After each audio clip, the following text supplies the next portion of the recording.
ficou presa dentro de uma máquina de lavar. Isso aconteceu no interior de Goiás. O menino estava brincando enquanto a mãe estava no banheiro.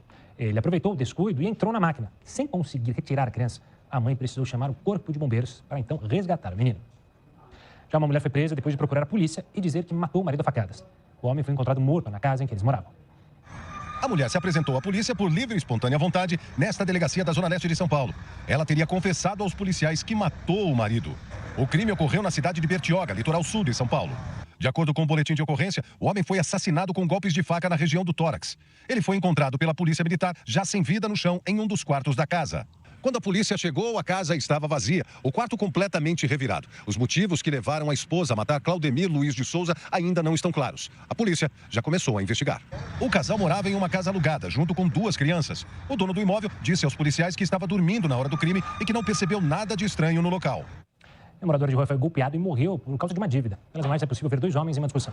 O agressor está sem camisa. A vítima chegou a tentar se defender com um pedaço de pau, mas foi derrubado, levou um golpe de faca e morreu ali mesmo. A motivação desse crime, a gente está vendo as imagens, foi por conta de uma dívida. O homem foi realizar agora o momento da facada, e a gente, obviamente, cortou os detalhes pelas forças da imagem. O homem foi realizar a cobrança e, durante a discussão, acabou matando essa vítima. O suspeito foi preso em flagrante momentos depois. Esse caso vem lá de Fortaleza, no Ceará. E 20 pessoas foram autuadas por participarem de uma rinha de canários após uma denúncia anônima. A prática é considerada maus tratos animais. 74 aves foram encontradas e apreendidas. A multa para cada pessoa é de aproximadamente R$100 mil. As espécies de pássaros estavam prontas para a disputa de um torneio. Segundo a Polícia Militar de Meio Ambiente, 20 participantes da competição foram autuados em flagrante ao prepararem as brigas entre os canários. Tem pássaros com anilha e sem anilha também. Então, os que estão sem anilha serão libertados do seu habitat e os com anilha será deixado como depositário fiel, até que veja uma solução, um local adequado para encaminhá-los. A Polícia Militar de Meio Ambiente teve acesso ao local através de denúncia anônima. Foram autuadas 20 pessoas e no local foram encontrados 74 canários da terra. A rinha de canários é semelhante à de galos. Os pássaros são colocados para brigar um contra o outro e a luta só termina quando uma das aves morre ou desiste de lutar. A prática configura maus tratos devido aos ferimentos provocados nas aves. A espécie canora é considerada uma das mais belas da fauna brasileira. A multa pode ultrapassar o valor de R$100 mil para cada pessoa. Os autuados assinaram um TCO, termo circunstanciado de ocorrência. Já uma criança de 6 anos morreu depois de ser atacada por uma leoa dentro de um zoológico na faixa de Gaza. A correspondente Denise Adorice traz os detalhes do caso. Segundo testemunhas que estavam ali no zoológico, na hora que isso aconteceu, o menininho passou por um buraco que havia na cerca e acabou entrando na jaula dessa leoa. E aí foi nessa hora que ela deu uma mordida na cabeça dele. Isso aconteceu na cidade de Khan Yunis, que fica no sul da faixa de Gaza. A criança foi levada ao hospital com ferimentos graves e morreu ao dar entrada na unidade. Lembrando que a faixa de Gaza é um território controlado pelo grupo palestino Hamas. Depois do ataque, o local foi fechado e a polícia abriu uma investigação. Esse parque é considerado o pior zoológico do mundo por ambientalistas. Para a gente ter uma ideia, em 2016 ele chegou a ser fechado pelas autoridades porque os proprietários deixaram vários animais morrerem de fome. Olha, atenção na hora de pedir comida para o aplicativo. Novas vítimas caem no famoso golpe da maquininha. Quando pediu comida pelo aplicativo no celular, a Natália não imaginava que a facilidade ia custar caro. O problema foi na hora de pagar o entregador com o cartão. Ele me induziu a fazer o pagamento não por aproximação, mas digitando a senha. Ele digitou o valor, me mostrou, aparentemente na tela da maquininha estava o valor correto, mas deu uma mensagem de erro de comunicação. O motoboy pegou então outra máquina para repetir a operação e novamente disse que estava sem sinal. Ele me entregou o pedido, falando que o restaurante iria entrar em contato comigo para finalizar o pagamento. E depois, quando eu retornei para casa e verifiquei na fatura do cartão, eu vi que tinham sido 2 operações num valor exorbitante. Então, eu caí no golpe da maquininha. A Natália entrou em contato com o banco e conseguiu reaver quase R$400 que tinham sido sacados. No primeiro trimestre, o Procon de São Paulo registrou 847 queixas de consumidores contra sites sobre problemas com cobranças. Entre esses casos estão os golpes cometidos por entregadores. Para enganar os consumidores, os criminosos têm vários tipos de golpes. Além de simular defeitos em maquininhas para fazer a pessoa repetir o pagamento, também usam equipamentos preparados para copiar os dados do cartão e a senha. Tem ainda casos em que os golpistas têm maquininhas com a tela quebrada, para a vítima não perceber o valor que está pagando. Para este especialista em segurança pública, é preciso haver uma comunicação mais rápida entre a polícia, os aplicativos de delivery e os restaurantes. Só assim, esse tipo de crime será evitado. Se tudo for feito em tempo hábil, você vai saber, esse sujeito fez isso. Tá aqui a identidade dele, vamos ver. Ele não existe, a identidade é fria. Quem é esse indivíduo? Não dá para você imaginar um sujeito dando um golpe desse aí 4 ou 5 dias seguidos. Se você tiver a polícia agindo mais ou menos com relativa rapidez. Para diminuir a chance de ser vítima, é preciso ter alguns cuidados na hora de receber a entrega, como recusar a cobrança de qualquer taxa extra e desconfiar se o entregador pedir para repetir a operação muitas vezes. Além disso, você pode acionar sistemas de alerta na sua conta bancária. A toda hora vão inventando golpes novos no cartão, né? Mas você tem que correr atrás do prejuízo, tem que fazer com que seja cada vez mais difícil dar o golpe em você. Já o morador foi assaltado na frente de casa, quando saía do carro, levando o carro que ele tinha acabado de comprar. Veja só. Um homem lava o carro na calçada em um sábado à tarde. Mas a tranquilidade é interrompida com a chegada de 4 criminosos. 3 desembarcam do veículo prata e abordam a vítima. Veja por outro ângulo. Um dos criminosos usa uma arma longa, de grosso calibre. 2 criminosos entram no veículo e a quadrilha foge em seguida. Toda a ação dura pouco mais de 1 minuto. O carro estava estacionado exatamente aqui, nesse trecho da calçada. E detalhe, o veículo tinha acabado de ser comprado. O dono não tinha quitado nem a primeira parcela. As câmeras instaladas também registraram um arrastão. Uma das vítimas está com o carro parado quando chega um veículo. 2 homens encapuzados descem e apontam a arma. O motorista sai do carro com as mãos para o alto. Os bandidos entram no veículo e fogem. Não satisfeitos, os mesmos bandidos abordam mais um carro. O motorista desce e consegue pegar o filho pequeno, que está sentado atrás. Ele sai carregando a criança. Temos que mudar os hábitos. Na hora que estiver chegando com o carro já com a chave do portão na mão para poder adentrarmos a nossa residência, entendeu? A brincadeira que tem hoje em dia aqui é de gato e rato. A polícia está num lugar, eles estão roubando no outro. Quando a polícia vem para onde eles acabaram de efetuar o roubo, aí a polícia vem, eles já estão em outro lado. Como é que tá a questão da segurança por aqui? Tem que estar sempre em alerta? Pô, sempre mesmo, não pode marcar bobeira. Essa rua aqui é uma delas. À noite chegar já gritando, buzinando, apavorando já as pessoas, senão já era. Essa edição do Hora News fica por aqui. Obrigado pela companhia e pela audiência e até a próxima. Olá, os roteiristas de cinema e televisão de Hollywood nos Estados Unidos entraram em greve depois que negociações salariais com os estúdios e também plataformas de streaming terminaram sem nenhum acordo. Essa paralisação deve interromper a gravação de vários filmes e também programas de TV. A categoria diz que milhares de trabalhadores tiveram salários prejudicados pelas plataformas de streaming. Os roteiristas argumentam também que o uso da inteligência artificial tem reduzido os postos de trabalho. Essa é a maior greve do sindicato nos últimos 15 anos. E daqui a pouco a gente está de volta com mais uma edição do JR 24 Horas, aqui na Record News. Oferecimento Bradesco, cursos e soluções para organizar sua vida financeira. Olá, seja muito bem-vindo ao Link News, que começa agora para todo o Brasil e também para a Record News Internacional. Um desses criminosos utiliza uma faca para fazer os furos. Depois de danificar o pneu de 2 veículos, eles saem tranquilamente do condomínio. Diadema, Grande São Paulo, 4h30 da manhã. O carro de luxo branco para na portaria. O motorista, acompanhado de um passageiro ao lado, abre metade do vidro, aguarda alguns segundos, fecha e entra no condomínio. O veículo não é de um morador. Será que a dupla foi visitar alguém no meio da madrugada? O carro para. O carona pega uma faca com o motorista. Aí vem a surpresa. Ele fura o pneu dianteiro do carro de um morador. Dá a volta, abre a porta do veículo branco e rapidamente fura o pneu de outro carro estacionado ao lado. Ele deixa o local com comparsa. Com o vidro do carro de luxo abaixado, o carona ainda acena para o porteiro. Fica um mistério. Quem são esses homens que entraram no condomínio só para furar os pneus de 2 carros? O carro de luxo branco com os 2 homens veio nessa direção. Parou bem aqui, o passageiro desceu e com uma faca furou o pneu do carro vinho. Aquela câmera de segurança da casa flagrou toda a ação. O outro veículo que teve o pneu furado foi esse verde. Ele estava estacionado aqui, bem ao lado, fora do alcance da câmera. Os veículos danificados são de 2 irmãos. O Ícaro é dono do carro vinho e o Murilo do verde. Eles não têm ideia de quem possa ter feito isso e por quê. Quando acordou, o Ícaro estranhou ver os 2 carros com os 2 pneus dianteiros furados. Achamos que era só coincidência, né? A gente só foi achar estranho realmente quando foi no borracheiro. Aí ele falou que tinha sido uma faca que furou o pneu. Aí eu perguntei pro meu irmão o que tinha sido no carro dele, aí ele não sabia. No dia seguinte ele foi ver, o borracheiro falou a mesma coisa, que também era uma faca. Sem entender nada, os irmãos puxaram as câmeras de segurança da rua do condomínio e descobriram que 2 pessoas entraram no local durante a madrugada só para furar os pneus dos carros. Os homens que aparecem nas imagens não foram reconhecidos por Murilo e Ícaro. É estranho, né? Nunca aconteceu alguma coisa assim. E aconteceu agora. Aí a gente achou estranho. Dentro daqui de casa, né, do condomínio. A gente quer saber o motivo. Se soubesse o motivo era mais fácil, né? Mas a gente não sabe. Aí fica com o pé atrás de estar sem saber dessa situação. A mãe das vítimas ficou apavorada ao ver as imagens. A gente só quer saber o motivo que foi e eu, como mãe, estou muito desesperada. Porque a gente não sabe o que vai acontecer, o que pode acontecer. Desesperada, Maciélia confrontou o porteiro do condomínio. Porque o funcionário do local liberou a entrada do carro branco. Como estava tendo uma festa, ele achou que as pessoas que estavam entrando viriam para a festa. Ele não parou o carro, não. Deixou entrar, que isso não pode acontecer, né? A família registrou o boletim de ocorrência por dano e tentou puxar a placa do carro de luxo. Mas, através das imagens, não foi possível identificar. Há um mês, Murilo abriu um bar em Diadema. À noite, Ícaro ajuda o irmão. Eles afirmam que não têm inimigos, nunca tiveram desavença com ninguém e não têm ideia de nenhum suspeito pelo ato criminoso. Os irmãos temem uma perseguição. Acreditam que os pneus furados podem ser um sinal, uma ameaça. A polícia prendeu um suspeito de envolvimento na morte de um homem. Ele se afogou depois de cair em um rio enquanto fugia de uma briga no interior de Minas Gerais. A vítima corria de 3 agressores. O caso está em investigação. Além do mandado de prisão contra ele, os policiais ainda cumpriram outros 2 mandados de busca e apreensão contra outros 2 rapazes. Os 3 são apontados como suspeitos de terem envolvimento em uma agressão seguida de roubo na noite do dia 3 de fevereiro deste ano, em uma praça que fica no centro da cidade. As investigações apontaram que a vítima, Eduardo Clóvis Teixeira, de 27 anos, morreu após cair no rio Muriaé, enquanto fugia dos agressores. O corpo dele foi encontrado no dia seguinte. Segundo a Polícia Civil, a briga teria começado após uma discussão entre eles envolvendo drogas. Esses 3 suspeitos teriam agredido a vítima Eduardo e tomado seu aparelho celular. A vítima então saiu saiu correndo daquele local e já estava sob efeito de entorpecente, bem como de bebida alcoólica, já contava uma distância considerável do local das agressões, por conseguinte caiu em mulher se afogando. A necropsia não apontou marcas de violência no corpo de Eduardo e confirmou que a causa da morte foi mesmo um afogamento. Durante as diligências, os policiais encontraram o celular da vítima na casa de um dos suspeitos. E considerando que não há indício de participação na morte desses investigados, eles responderão pelo delito de roubo. O Supremo Tribunal Federal determinou que presidentes de empresas do mercado de tecnologia prestem depoimento à Polícia Federal. Google, Meta, Spotify e Brasil Paralelo serão investigados pelas divulgações e publicidades contra o projeto de lei das fake news. A decisão do ministro Alexandre de Moraes estabelece o prazo de 5 dias para que os empresários esclareçam as razões de terem autorizado a utilização de mecanismos para passar informações contrárias ao projeto.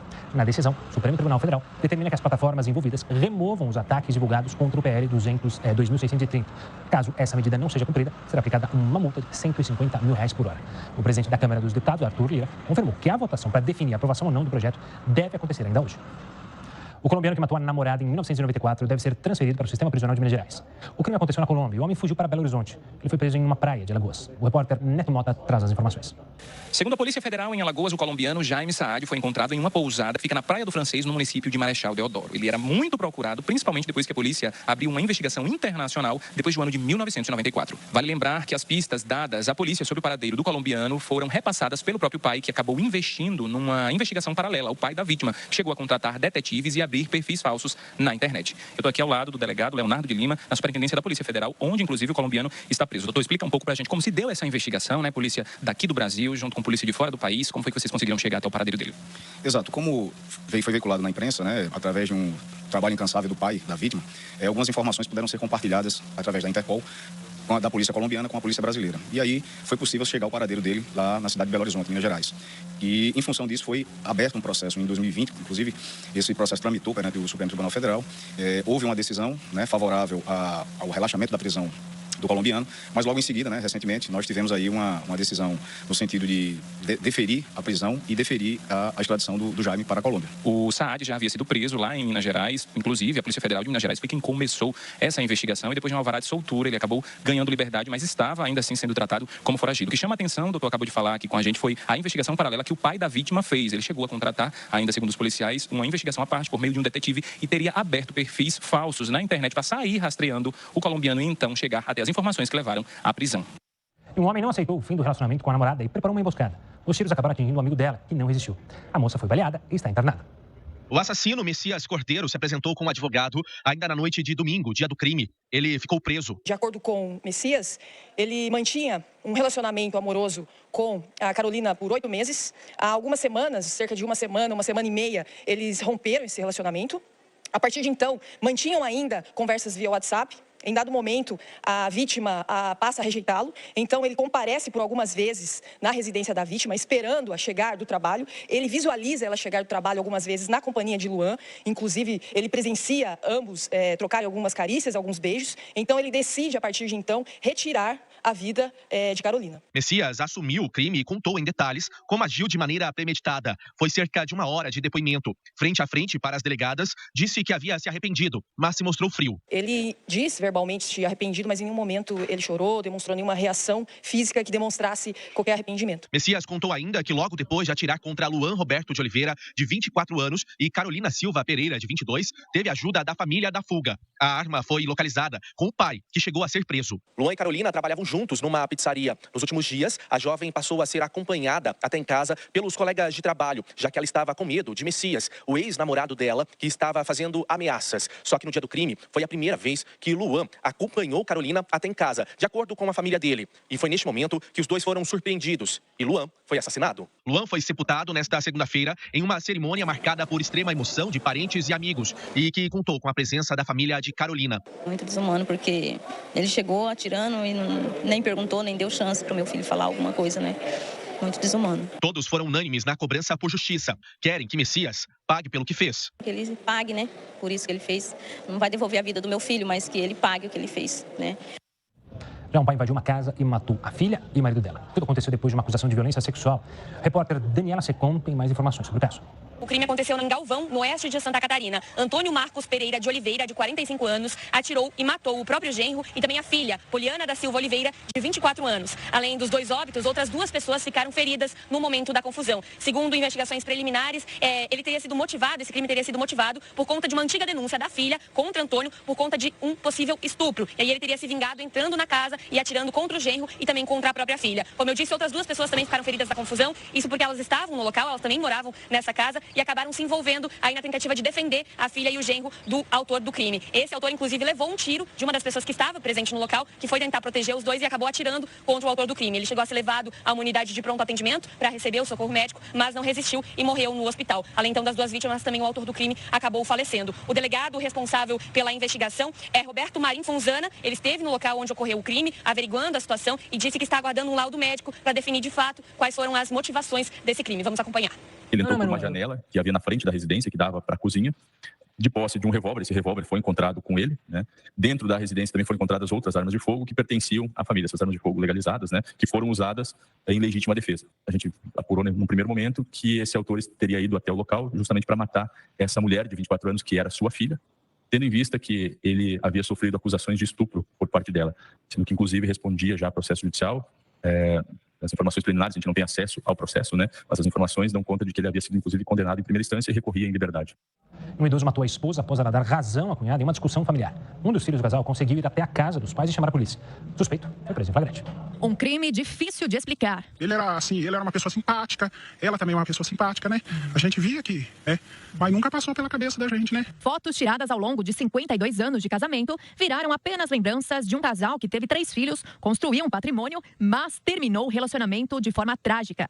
Vera Lúcia Tesaro Momesso, de 69 anos, morreu após ser baleada pelo próprio marido, Jairo Momesso, de 77. Uma briga teria motivado tudo. Em depoimento à polícia, Jairo disse que perdeu a cabeça. Discutiu com uma irmã, contou o que havia acontecido à esposa e Vera teria defendido a cunhada. Irritado, pegou a arma do tipo espingarda e atirou na região da cabeça da vítima. A história vai além. O idoso enviou uma mensagem ao grupo da família num aplicativo contando que matou Vera e também tiraria a própria vida. No entanto, a arma falhou. Um dos filhos do casal, que mora aqui por perto, correu para a casa dos pais quando viu a mensagem. Encontrou a mãe sem vida. A polícia foi chamada. O corpo de Vera estava no sofá e havia uma munição ali perto. Jairo foi preso em flagrante. Segundo testemunhas, o aposentado estava sob o efeito de bebida alcoólica no momento do crime. Aliás, esse era um problema presente há anos na vida do casal.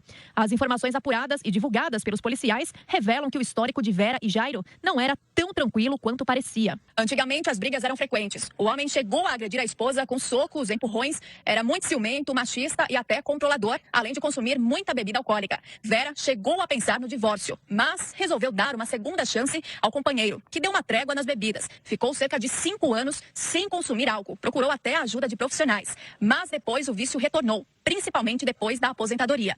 Além disso, uma informação chamou a atenção. Dias antes do crime ocorrer, a vítima disse aos filhos que iria cuidar da mãe dela no Dia das Mães. Mas o esposo teria ficado bravo, enciumado. Queria a atenção dela só para ele. A notícia abalou a vizinhança. Essa mulher, que prefere não mostrar o rosto, ficou assustada. Eu acreditei. Porque eu sempre passava na frente da casa deles, que eu ia fazer caminhada. Daí ele estava lá na frente, a gente falava bom dia, boa noite, boa tarde, né? Cedo ou de tarde. Vi que ele era tranquilo, né? Sossegado. E o Brasil teve superávit na balança comercial em abril. Segundo o Ministério do Desenvolvimento, Indústria, Comércio e Serviços, a balança comercial brasileira registrou um saldo positivo de 8 bilhões e 200 milhões de dólares. O resultado representa uma alta de 5,5% em relação ao mesmo mês do ano anterior. As exportações atingiram 27 bilhões e 300 milhões de dólares, enquanto as importações somaram cerca de 19 bilhões. No acumulado de 2023 até abril, o superávit da balança comercial está em 24 bilhões de dólares. Isso de acordo com a Secretaria de Comércio Exterior. Quanto ao caso do desabamento de uma casa, que deixou um morto e 8 feridos, uma equipe de 60 bombeiros trabalhou por 5 horas no resgate. A população também ajudou e 5 vidas foram salvas. Do alto é possível ver o rastro de destruição deixado pelo desabamento da casa localizada no Morro da Cutia, dentro do complexo do Lins de Vasconcelos, na zona norte do Rio. Em meio aos escombros, roupas, eletrodomésticos, pedaços de móveis, tudo ficou destruído. Repare que o telhado da casa de 3 andares, por pouco, não foi parar no meio da Grajaú, Jacarepaguá. Pelo menos 60 bombeiros de 10 quartéis trabalharam por mais de 5 horas para retirar os escombros. Os militares também contaram com um cão farejador na procura dos soterrados. 8 pessoas foram socorridas pelo Corpo de Bombeiros com vida. Elas foram levadas para 3 hospitais. Um vizinho e amigo da família que morava na casa acabou não resistindo e morreu no local. A ajuda de vizinhos também foi fundamental. Antes da chegada dos militares, foram eles que conseguiram retirar algumas vítimas soterradas. Devido à população ter vindo ajudar primeiramente antes do bombeiro chegar, conseguimos salvar 5 vidas. Dos feridos, 7 são menores de idade, 4 deles crianças pequenas. Neste vídeo é possível ver o momento em que uma delas é retirada dos escombros. Glória a Deus, meu Pai. Graças a Deus, meu Deus. Glória a Deus, Jesus, maravilhoso. Obrigado, Jesus. Oh, Jesus amado, obrigado, meu Pai. Devagar, eu tô falsa aqui, Sal. Quem estava no local comemorou. Pouco depois, bombeiros conseguiram localizar o corpo do homem soterrado, identificado como Daniel. Houve desespero por parte dos familiares e amigos. A Defesa Civil informou que 3 imóveis foram atingidos. As 2 famílias dos imóveis vizinhos ao que desabou estão desalojadas em casa de parentes na própria comunidade. Na manhã desta terça-feira, técnicos do órgão voltaram à comunidade para avaliar de perto os estragos provocados pelo desmoronamento. A nova vistoria vai ajudar a perícia a determinar as causas do acidente. Pai e filho que realizavam viagens por todo mundo com o objetivo de fazer um documentário tiveram um sonho interrompido. Eles sofreram um grave acidente quando estavam a caminho do deserto do Atacama, no Chile. O filho não resistiu aos ferimentos. Já o pai segue internado. Fábio e João decidiram desbravar a América do Sul a bordo desta motocicleta. A cada parada, faziam registros de tirar o fôlego. João morava em Barcelona, na Espanha. Em março, voltou a Rio Grande, cidade do Rio Grande do Sul, para rever a família. A viagem com o pai estava planejada há meses. Um roteiro bem definido. A ideia era atravessar o deserto do Atacama e chegar ao Oceano Pacífico. Eu espero que fique legal no vídeo. João pretendia transformar os registros em uma série documental para a TV. Ele estava eufórico, ele queria fazer tipo, uma série nessa viagem, mostrando todos os lugares que ele estava passando. E praticamente era isso que ele queria fazer. Ele queria fazer uma minissérie para mostrar tudo.